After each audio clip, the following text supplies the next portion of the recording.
need the cage in that gymnasium. I play to win, Will still Chamberlain. Even Damien and Satan is afraid of him. Oh, word? And they was talking all that hot-ish. Where the prophets ain't apostles, here the gospel is the gossip. I'm a science project, try and pocket this rhyming process. Watch us in formation, going through lines. Fiber optics, this is Miley Cyrus in her freak phase. The naked truth, don't be Ray Caruth in a trunk punk, just take the truth. Shit, Daisy Dukes at a night show. I raid your room, change the mood. That was like though, yeah. Break a fuse if they refuse. This snapping, shots without the flashes. If I was ever in a pit with you, that's harassment. Your storyboard magic that had it. To be real, our ears over the field like 100-yard passes. Score the basket, order more caskets. Only way they getting bypasses is gastric. I'm tapped in, it's too late. Fix your face, this is sleeping on a killer in a cabin by Crystal Lake. Lord, we got rent to raise. They gon' need to raise the rim. They gon' need a cage in that gymnasium. I play to win, Will still Chamberlain. Put the globe on my middle finger and made it spin. They gon' need to raise the rim. Peace, families. Welcome to another episode Underground Railroad Productions. This is your host, Brother Rich, back once again with the living legend himself, Professor Griff. Welcome back, brother. Good, thanks, Brother Rich. It's always a pleasure to be back, man. I'm glad that you're doing fine, man. We don't connect as frequently as often as we used to, but it's part of life, man. I'm sure you realize that. Indeed, man. Ain't nothing like a Griff and Rich show, so I know the people gonna appreciate the show once they hear it, man. But we're gonna have a good conversation today, Professor Griff. Something that is in the forefront of things that Black America need to pay attention to. That is ownership, black business, production, being a producer instead of a consumer. And what made me think about having the show with you, one of the most visible businessmen that we see on television, Sean P. Diddy Combs, recently did an interview with Variety magazine in which he discussed a lot of the things that we have heard Black America discussing recently. So I said, I gotta talk to Griff. I've been hearing this word venture capitalist thrown around lately, and just been hearing a lot of things streaming, and we got the Netflix with what they doing, and the big boys that they're joining forces. They just made a merger a couple of weeks ago, Disney and some of the other people. So a lot of things are going on in the business world, and I just don't want our culture to get left behind with everything that's going on. So it's time to talk about it. Let me get right into this article. This is Variety magazine. The article is by Andrew Barker. Let me read a little bit of this for you, Professor Griff, and family out there. At 48, I'm gonna just skip to the main part that I want to read. The article's longer though. At 48, Combs, who for 2 decades has been one of Black America's most visible and successful business figures and has been dubbed the richest musician for several years running, is trying to take stock of what his accomplishments mean and what the culture that enables success still has to overcome. You have these record companies, this is Diddy talking, you have these record companies that are making so much money off our culture, our art form, but they're not investing or believing in us. For all the billions of dollars that these black executives have been able to make them, there's still hesitation to put them in top level positions. They'll go and they'll recruit cats from overseas. It makes sense to give executives of color a chance and embrace the evolution instead of it being that we could only make it to president, senior VP. There's no black CEO of a major record company. That's just as bad as the fact that there are no black majority owners in the NFL. That's what really motivates me. Black Panther was a cruel experiment because we live in 2018 and it's the first time that the film industry gave us a fair playing field on a worldwide blockbuster in the hundreds of millions it takes to make it. We only get 5% of the venture capital invested in things that are black owned. Black-owned businesses, black-owned ideas, black-owned IP. You can't do anything without that money, without resources. But when we do get the resources, we over-deliver. When Adidas invests in Kanye and it's done properly, you have the right results. when Live Nation invests in artists and put them in arenas the same way you too would be, you have the right results. Black Panther, Blackish, fashion, it's all about access. If you're blocked out of the resources, you can't compete. And that's my whole thing, to be able to come and compete. And it goes on. I'm going to end it there, family, because that's pretty much, I want to focus on that right there. And to start out with Griff, before I get into the questions, Professor, please let me know what you think about this article and the sentiments expressed by Sean Combs. Well, Brother Rich, when I read the article, very interesting article, by the way. When I read the article, I noticed the fact that when they talk about culture, it don't go too much in depth on the whole idea of how we view culture. A lot of people, i.e. chefs, restaurants, and these kind of people coming from overseas are able to come to America and make money off of and via their culture, i.e. Italian restaurants flourish in America. Not only with Italian Americans, but with a lot of them. Mexican restaurants. Irish soccer and football and baseball and all the things that Irish people bring to America. They're able to turn around and make money via the culture. So when you start to say, okay, well, what is black culture?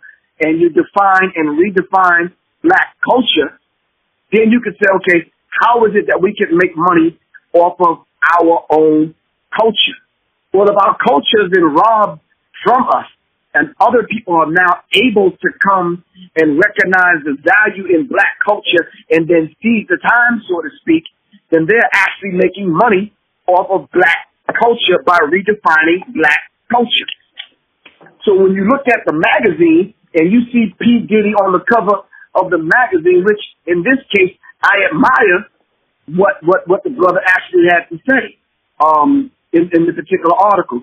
But when he talks about he's a cultural warrior, how are you advancing the culture to the point where not recognizing the fact that you were one of the ones that actually signed on the dotted line and actually sold our culture to the same people that you're trying to fight against right now?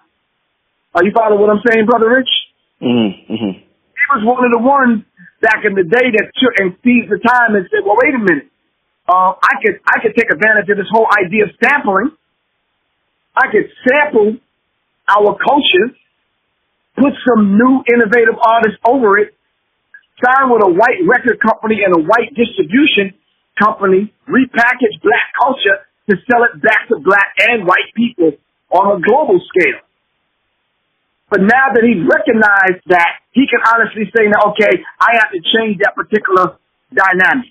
So while asking the question, very, very critical question that he asked, why are we not benefiting from our own culture? And why are other people not investing in the black culture? Well, they are. They're investing in it through the P. Diddy Combs of the world, through the Jay-Z's of the world, through the Kylies of the world, through the Nicki Minaj's of the world, through the Beyonce's of the world, through the Kanye West's of the world, and the Rihanna's of the world. They're reinvesting into black culture through those individuals. And since those individuals are considered rich and borderline wealthy, that's the end of the game. That's the end game, Brother Rich. So we are looking for those people that become the buffer to the black culture via white interests to reinvest in the black culture. That's my take on it. Very interesting article. Very poignant kind of question that they asked Puffy, and very smart, ingenuous business answers that he gave. So much so when you read the article, you can extract and start to develop some business sense from it. But that's my take on it, Brother Rich. That's my take on it. And when I walked away from the article, I said, wow, here they are investing in the black culture, and you don't see that they're investing into black culture, via those people that become the buffer to black culture. Indeed. Do you, when I see things, I remember I seen a video, World Star Hip Hop. They had a video. This is probably 2 years ago, and it was a group of white women. They were from, I believe, they were from Europe, and they started like twerking classes where, women will pay huge amounts of money to come to learn how to twerk. Now, these are regular work women, mothers, and et cetera, and they will pay all this money to come learn how to twerk. Now, my question to you, Griff, is that if a sister from the hood is twerking on the internet, pretty much it's not in her mind to start twerking classes. In fact, her elders would tell her, get your ass off the internet and stop shaking your ass. So when we see the white people see some good in what we see bad in, do you think that it's kind of shows where our mind is at as far as business savvy, where there's not one elder that would tell us to, and I think the same thing with hip hop when the young people started, you could correct me if I'm wrong, when they thought hip hop was going to go somewhere and the elders in the music industry was like, man, get that shit out of here. And I think some Jews actually seen the value, so the story goes from what I heard, actually seeing the value in what hip hop can become. So it seems as though this happens again and again and again, where the youth may come with an idea or come with a movement or come with something that, our own people kind of look down on. Then other people in other cultures see the brilliance in it and they start making money off it. Then 10 years later, we wondering what happened. Could you comment on that? I don't know if I phrased it in the right. You phrased it perfectly well, and you kept it in context. And I understand it clearly and plainly because I talk about it. I used to talk about it in my lecture. The whole idea of black people not recognizing the value in our own self, not recognizing the fact that once hip-hop came on the scene, they didn't look at hip-hop as being a viable entity to make billions of dollars because they didn't look at it as something that was even valuable. They looked at young cats spinning on their heads. They looked at the ugly graffiti on the trains and the buildings. Don Cornelius dissed it on Soul Train. So we looked at it like it was nothing to even try to profit off of and even make money and cultivate. I think that was the term that we were looking for, to cultivate. Right. So in the American Directory of Certified Uncle Toms on page 236, as I often mention, they looked at it as though it's a passing fad. It's a trend. It'll fade away. And they would rather have artists do the crossover thing to appeal to white artists, while white artists were coming on the other side of the fence to appeal to black people and use and appropriate black culture. So until we start looking at twerking, until we start looking at twerking like we did breakdance, until we start looking at the valuable aspect of what we have in our own culture, other people will continue to come along, Brother Rich, and take aspects of our culture, look at it, and say, okay, I can profit off of that. Sometimes we turn around and say, well, that's a cultural appropriation. Well, hell, they're looking at it like, well, you didn't do anything with it. You understand what I'm saying? Young people are starving in the hood, looking for young black people like the Oprahs, like the people that do have money, like the Bob Johnson, like the Jay-Z's of the world, like the Puppies of the world, to come along and use their money and cultivate an art form that we see value in, but they may not see value in it. Instead, Puppy will turn around and buy a painting for $21 million. Mayweather may buy a watch for $18 million. I think that painting, that was from a black painter, right? That Puffy boy? Yeah, that was from a black painter. But you could have taken that $21, gave my man $1 million, took the other $20 million, and set up art classes at 20 different youth centers and cultural centers across the country to cultivate other black artists. You understand what I'm saying? I am sure he could have made a deal with that painter for that $21 million to serve hundreds of young up and coming artists. You understand what I'm saying? I'm not saying it was a good or a bad deal, but I'm saying to you, this is what other people from outside of our culture look at. They'll say, well, I'm not going to give this one $21 million. I'm going to give him $1 million. I'll take the other $20 million and I'll cultivate some other black artists and get paintings just like that. We have to start looking at it to that degree, Brother Rich. You understand what I'm saying? We have to start looking at it as though this is a vast field of young artists that we need to cultivate. And that's just what it is. There are black people out here that sometimes when I go on YouTube, it's mind-numbing to see what we come up with.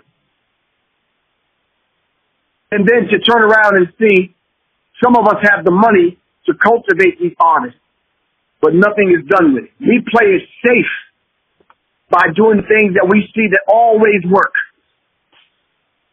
Young, pretty artists that has talent. Oh yeah, we'll invest in her. What's the sister name that did Booed Up? LMA? Yeah, Ella. What's the other sister that looked beautiful but never wanted to reveal her identity? I think she calls herself Her, H-E-R. Right. You understand? We'll invest in that because it's already proven that will sell. Mm-hmm. So what I'm saying is, until we start to look at artists and what artists bring to the table and be the first one to jump on the bandwagon, so to speak, to see value in young black artists, right? We'll forever see other people coming in outside the culture to make money. Now, look at it this way, Brother Rich. Other people know that we drink on Friday and Saturday night. And in terms of our culture, we always say, if we don't get fucked up and drunk and high, we don't look at that as having a good time. Am I right or wrong? So right. Who's now going to come in and sell us the liquor? So rather than them looking like the bad guy, they'll get a Ludacris or a Puffy or a Jay-Z or someone to come in and a Jeezy, a young Jeezy, to own their own liquor. But you've got to get the liquor from them other people. Right? Right? I'm not sure. Is that the case with Puffy don't make his own liquor. Right. Okay. He gets his liquor from someone else. He gets Ciroc from someone else. Jay-Z gets his liquor from someone else. Jeezy, Ludacris, and all of the rest of them get their liquor from someone else.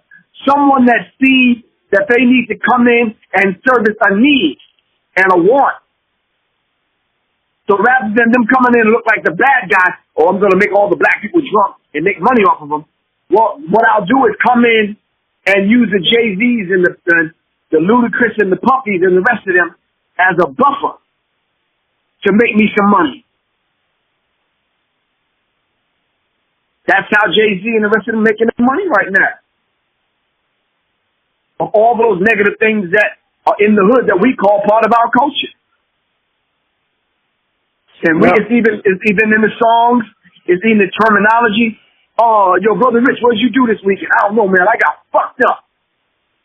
Well, what did you do to get fucked up? Drinking, weed, partying, right? So let me ask you, Professor Griff. So, if let's say I was able to produce my own alcohol, and I was able to grow my own marijuana, and I became the biggest distributor of spirits, as they call it, and marijuana in the black community, and this is legally. So now I'm a billionaire legally from selling my people alcohol and marijuana. The majority of our people will see something wrong with that. So if we're talking about competing in business and ownership, even if I was able to do it legally, and I'm not saying it's right, I'm just trying to see where we're at mentally as a people.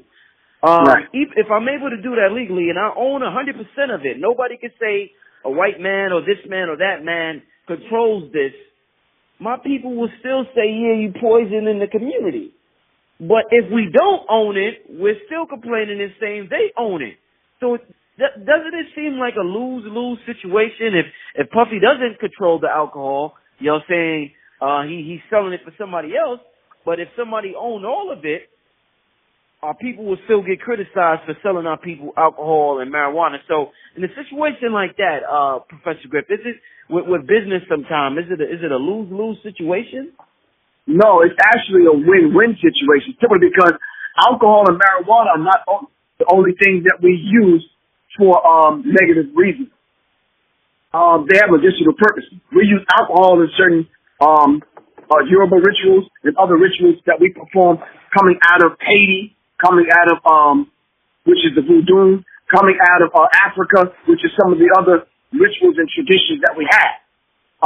We may not be familiar with it, but we use marijuana for medicinal purposes. But I'm saying to you, Puffy and the rest of them, even if they did control the growing, the creating, the growing, the distribution of marijuana and alcohol, there's a certain responsibility and duty that comes along with that, Brother Rich. Black people ran and controlled BET. There was a certain duty and responsibility that came with that poison that they were feeding the people for years. Am I right or wrong? This is why we picketed and we marched and we stood out in front of their house, because we were boycotting them. There's a certain duty and responsibility that I have to my own people if I'm going to sell what I'm selling on BET. If I'm going to sell what I'm selling on Underground Railroad or Serious Mind. If I'm selling what I'm selling via these particular platforms that black people respect and own. So are you responsible for what comes across your platform? Yes, indeed. Yes. Same thing, Brother Rich. You're not going to put negative things on your platform because you know to a degree you're held responsible. Am I right or wrong? Yes. Not only to the people, but to your family, your queen, your ancestors, and your God. Am I right or wrong? Indeed. All right, let's understand that to that degree, right across the board. If I went into business to sell Ashe water. I had to sit down with that brother for weeks, and he had to tell me where he was getting the damn water from in order for me to put my name on it. You understand what I'm saying?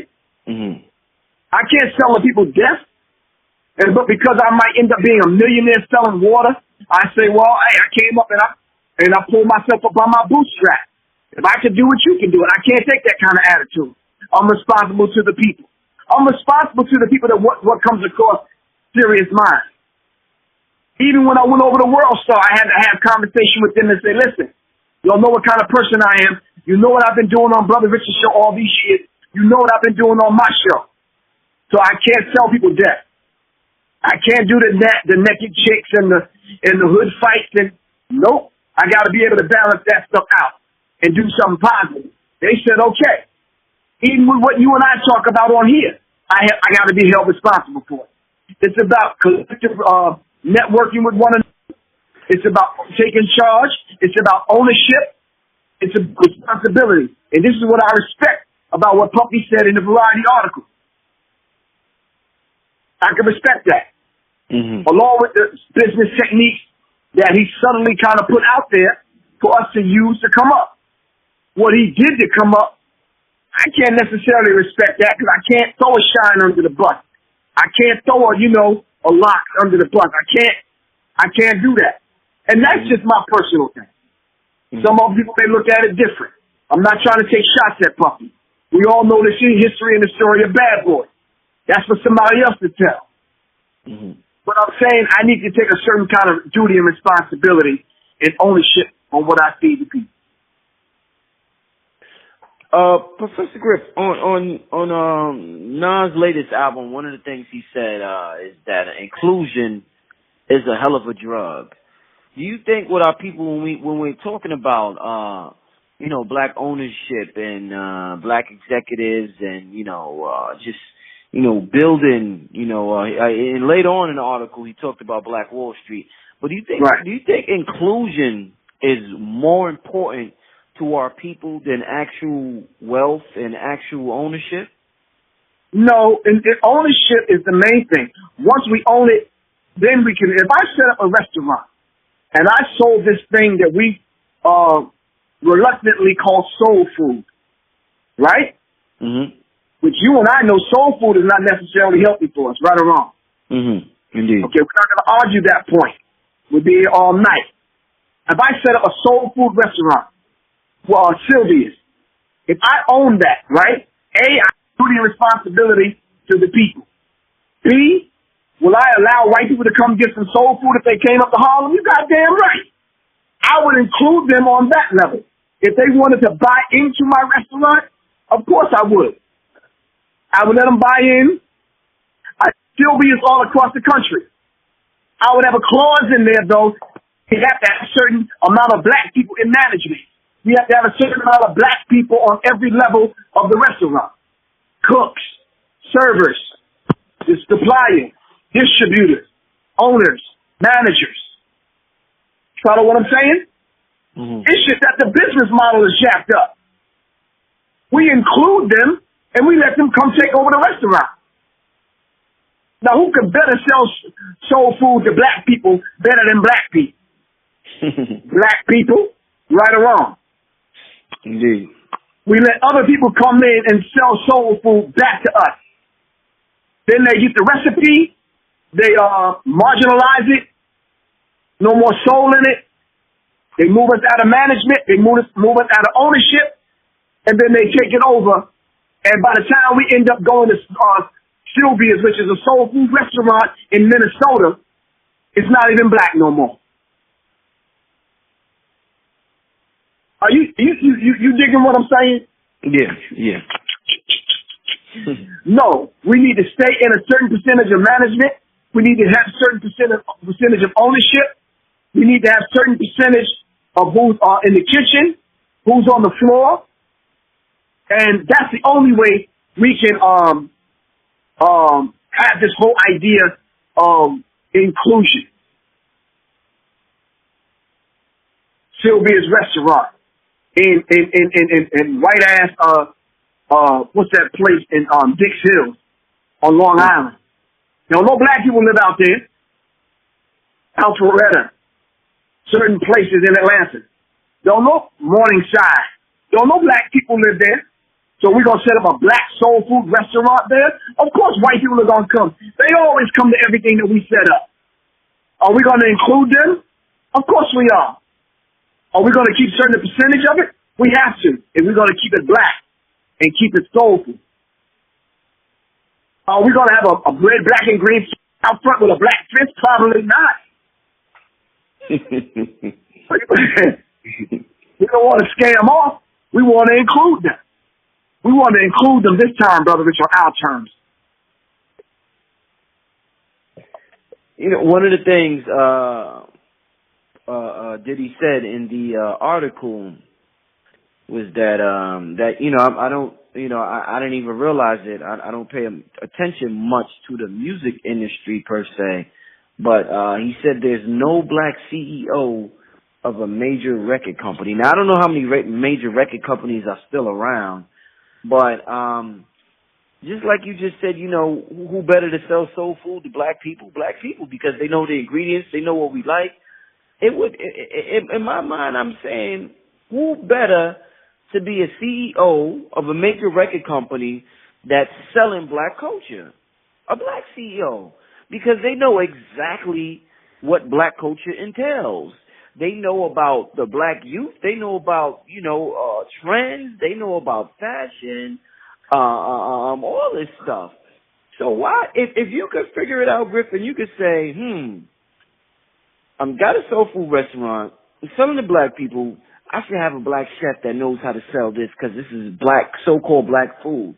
Why won't the CEOs, if they want to make huge amounts of money and sell huge amount of records, wouldn't putting a black CEO at the top of that be the smartest thing to do because they pretty much know the most or supposed to know the most about the culture, Professor Griff? Yeah, but I think what I would do is have somebody out in the field going to find that black talent. Now it's easier because Ella May, she put her stuff up on YouTube and she was quote unquote discovered. Now she's at the top of the charts. I love the song Booed Up. You understand what I'm saying? Yeah. Because I get booed up. I hear that. Right. But I'm saying, she took a chance of putting her stuff on YouTube. Right. Someone found her on YouTube and contacted her, and it was on from that point. Whether he took it to a record company that was white-owned or black-owned, nonetheless, she got put on. I am saying to you, it'll be better if I was out in the field to discover that discoverable black talent. I wouldn't necessarily take that black talent to a white label.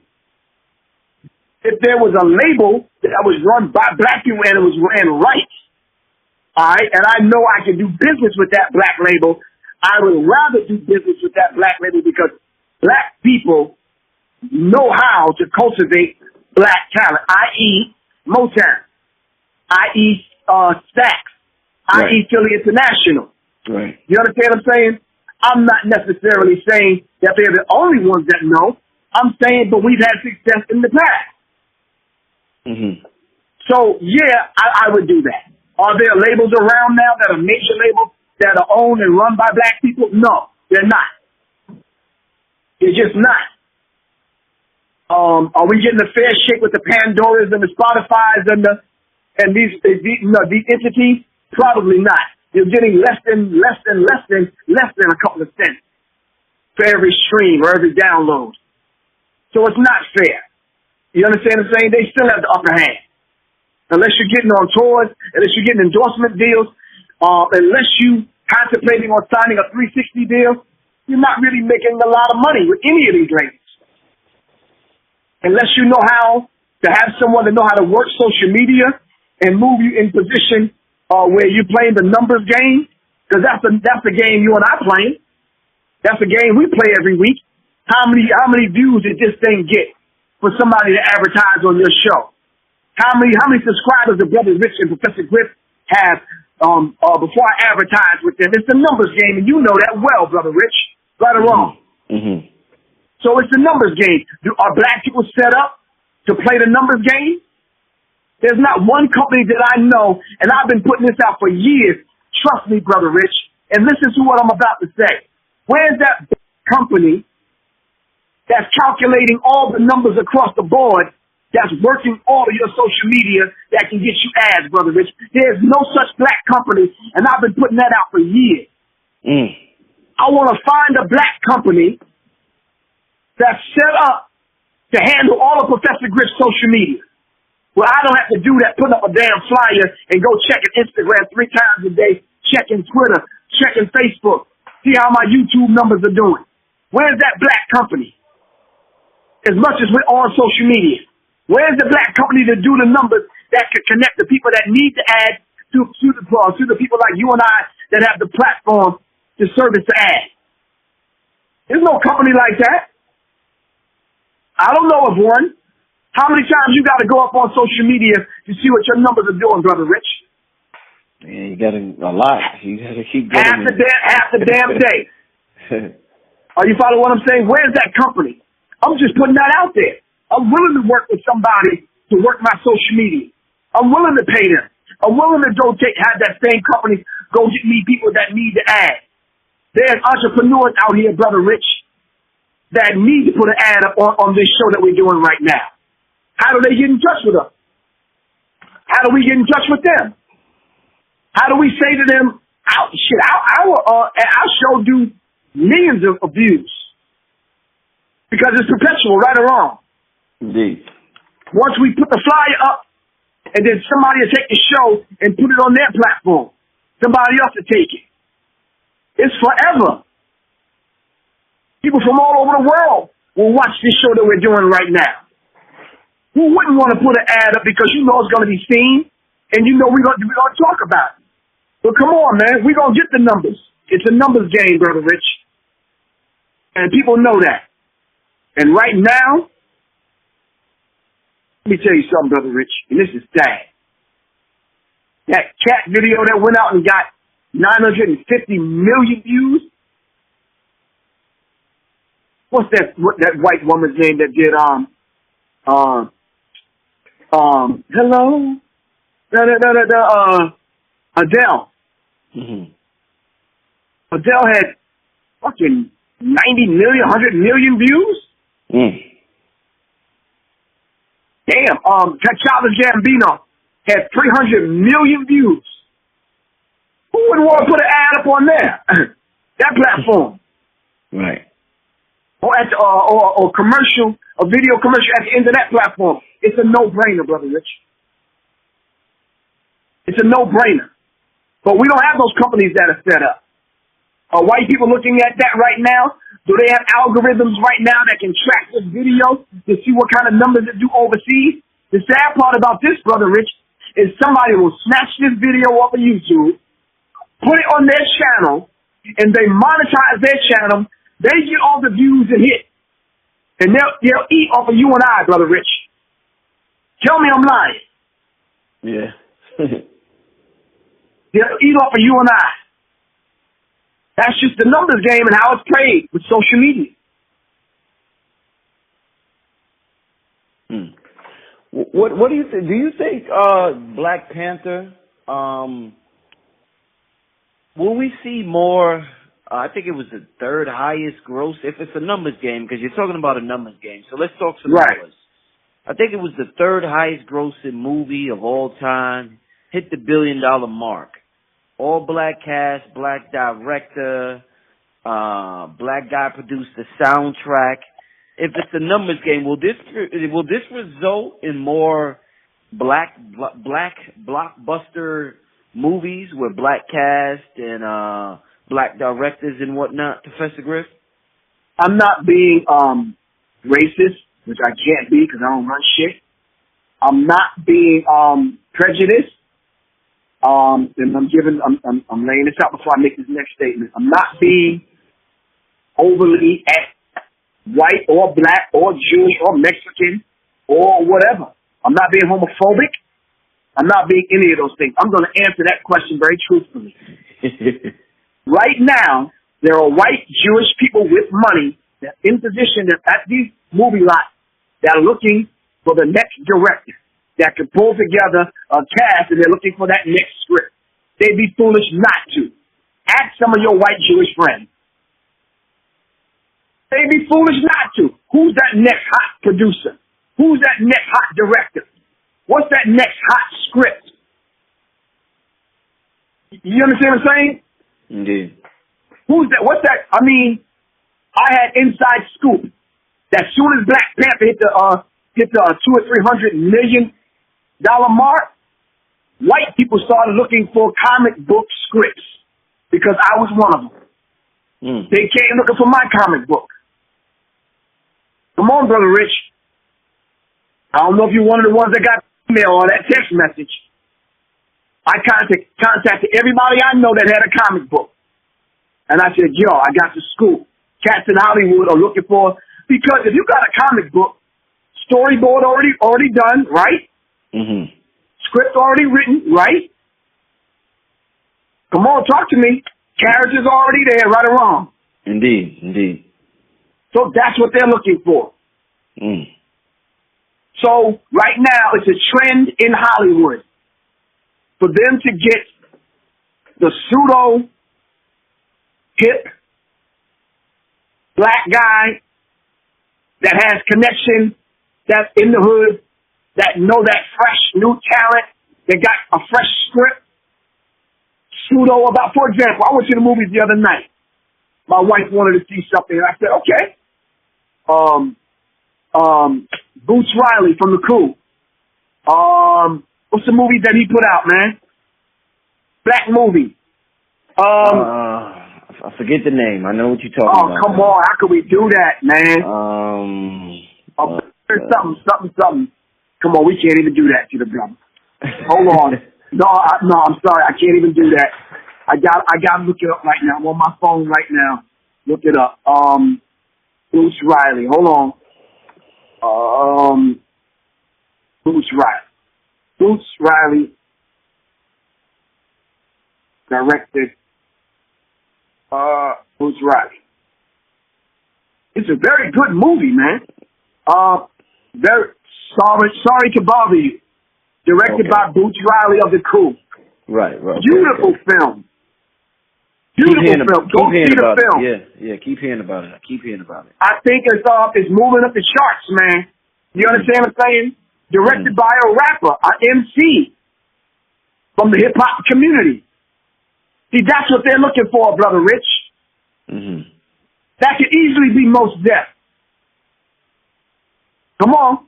That could easily be, what's the brother's name from the Black Eyed Peas? Will.i.am. Will.i.am. That could easily be Kanye. These cats got that in. It could easily be Andre 3000. Am I right or wrong? Yeah. Could easily be CeeLo. As many things as I've done, could easily be a Professor Griff. It could easily be, what's the sister's name? Missy Elliott. Mm-hmm.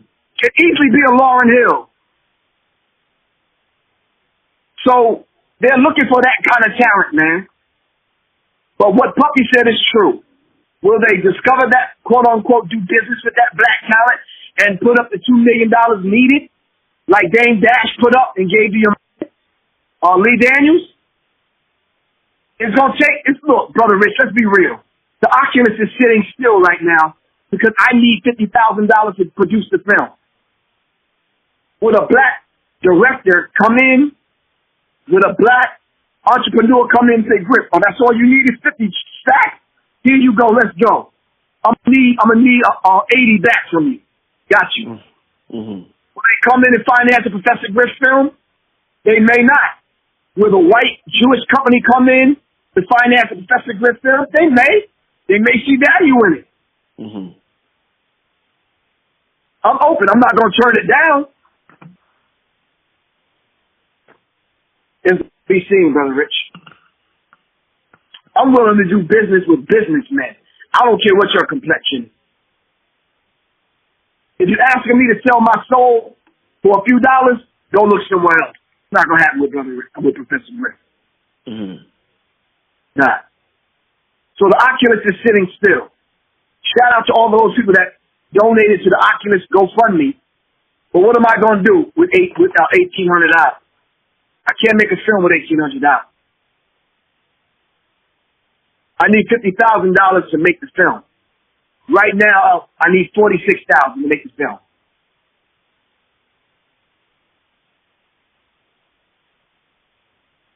Do you think that's the point Kanye was? Because Diddy mentioned Kanye and mentioned about Adidas investing in Kanye. And I remember when Kanye was, when he was complaining and they was telling him, why don't you just start your own sneaker line? And he was saying he didn't have the capital and he needed somebody to do the distribution for him.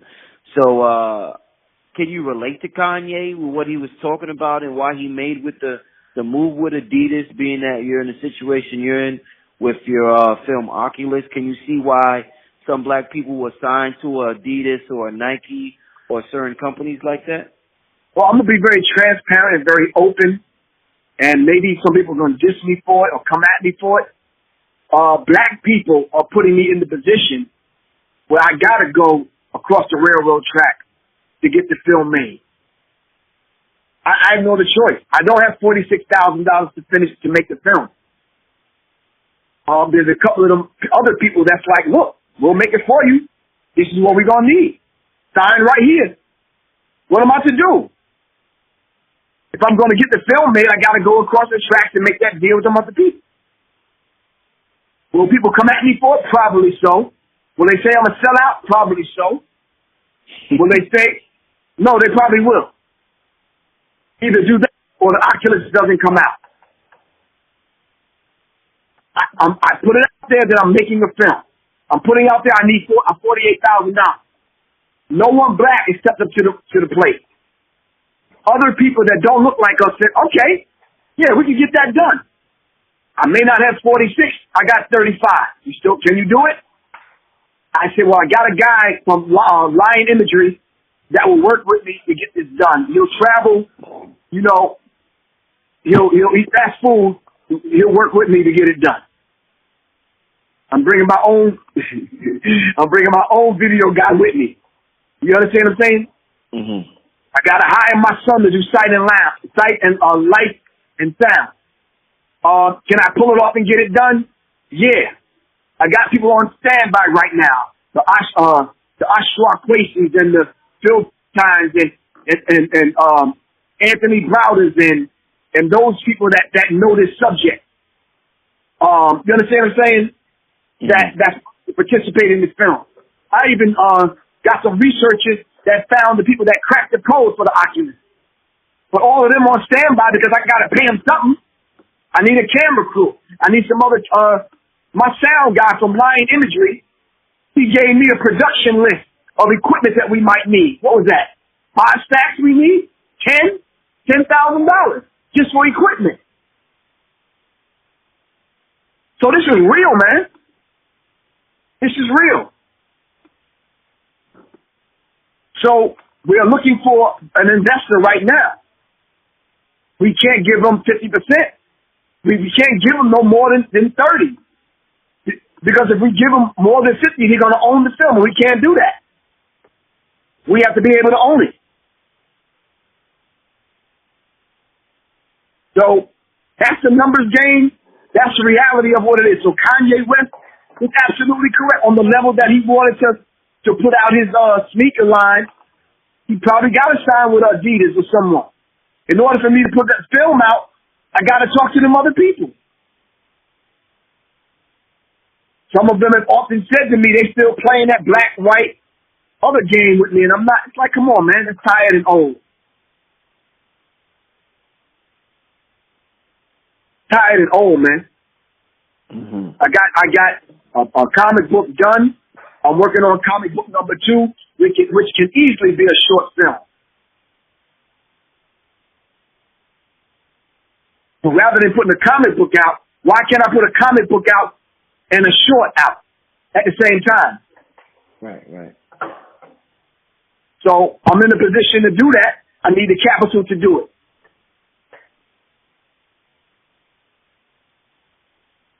Indeed, man. Well, I definitely, I want you to give the people, I appreciate, you coming on the show once again, man. I want you to give the people the link to everything you got going on for those that may be able to assist you or help you, that they can reach out to you in whatever way that they can, Professor Griff. So please leave your necessary information for the people out there listening, my brother. I just want to say to you, man, thank you very much, man, for continuing this work with me on your platform, man. And it's when I looked at the subject matter, I'm like, okay, Brother Rich trying to do the damn thing. I just want to say thank you for challenging me, man. Because people just think I talk about the Illuminati. Nah. There's a lot more depth to Professor Griff than just that. Well, people can reach me at www.professorgriff.me. That's my website. They can email me at www.seriousminds.info@gmail.com. They can call me, 678-557-2919. That's 678-557-2919. They can donate on my website. Just hit the donate button at professorgriff.me or go right to PayPal, www.paypal.me/Professor Griff Corporation. All right? There's too many ways to get at me, man, to do business with me or to just contact me. They can text me, 678-557-2919. All right? So and I'm willing to do business on any level, man. You understand what I'm saying? From the entrepreneur that just want to put a flyer up, or if they want to put a minute film, a minute commercial together to put at the end of this talk, I'm willing to do that on my platform. All right? So they can get at me, man. Let's do business, man. And I'm proud to see our people, Brother Rich, across this spectrum, this virtual spectrum, and they doing some big business, man. You know how many people are doing the news right now? Brother Rich. Yeah, for real. They got YouTube channels that are doing the damn thing. I love it, man. I love it. I love it. For real. Well, once again, family, I want to thank everybody for tuning in. This is Brother Rich with Professor Griff back in the building once again. We signing out, family. We're going to see you next time. Peace. Peace.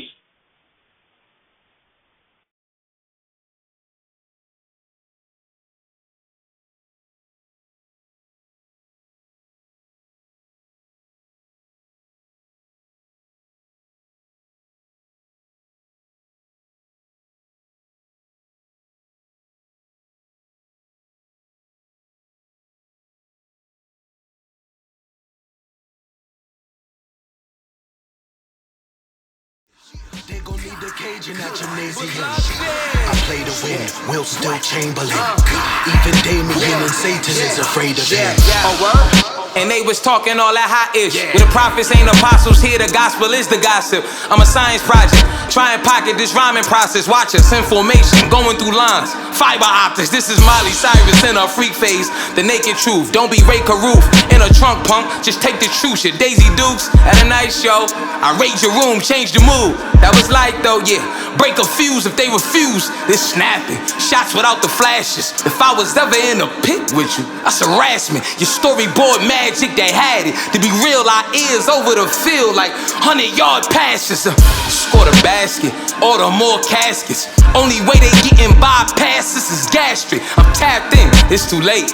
Fix your face, this is sleeping on a killer in a cabin by Crystal Lake. Lord, we got rent to raise. They gon' need to raise the rim. They gon' need a cage in that gymnasium. I play to win, Will still Chamberlain. Put the globe on my middle finger and made it spin. They gon' need to raise the rim.